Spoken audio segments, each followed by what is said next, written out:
వరుస హిట్స్ తో super form ఉన్న శర్వానంద్ మూవీ ఒకటి రిలీజ్ కి రెడీ అవుతోంది.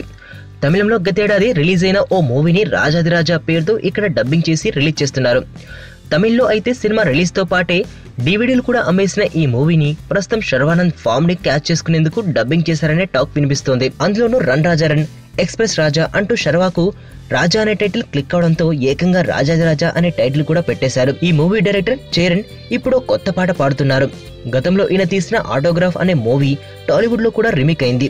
అప్పట్లో తనను పవన్ కళ్యాణ్ ఇంటికి పిలిచి మాట్లాడారని, నా ఆటోగ్రాఫ్ ని రీమేక్ చేద్దామని చెప్పారని అంటున్నాడు చరణ్. అయితే అంతలోనే మలయాళ ఆటోగ్రాఫ్ నిర్మాతలు ఆ మూవీని వేర్వేరు వాళ్లకు అమ్మేయడంతో పవన్ తో సినిమా చేసే అవకాశం మిస్ అయిందని చెప్పాడు దర్శకుడు. ఇందులో ఎంత నిజం ఉందో చెప్పడం చాలా కష్టం. ఎందుకంటే ఇలాంటి వాటిపై స్పందించే అలవాటు పవన్ కి లేదు. కానీ శర్వానంద్ సినిమాని పబ్లిసిటీ చేసుకోవడానికి పవర్ స్టార్ పవన్ కళ్యాణ్ ని వాడేసుకోవడం మాత్రం ఆశ్చర్యకరమైన విషయమే. అయినా అప్పుడెప్పుడు ఆటోగ్రాఫ్ సంగతులు చరణ్ కి ఇప్పుడెందుకు గుర్తుకొస్తున్నాయో, బహుశా గుర్తుకొస్తున్నాయి అనే పాట ఈ మధ్య విని ఉంటాడేమో అతను.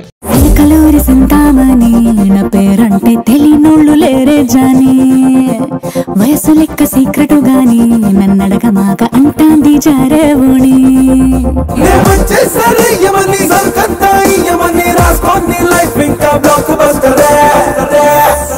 బ్లాక్ బస్టర్ నే చేస్తే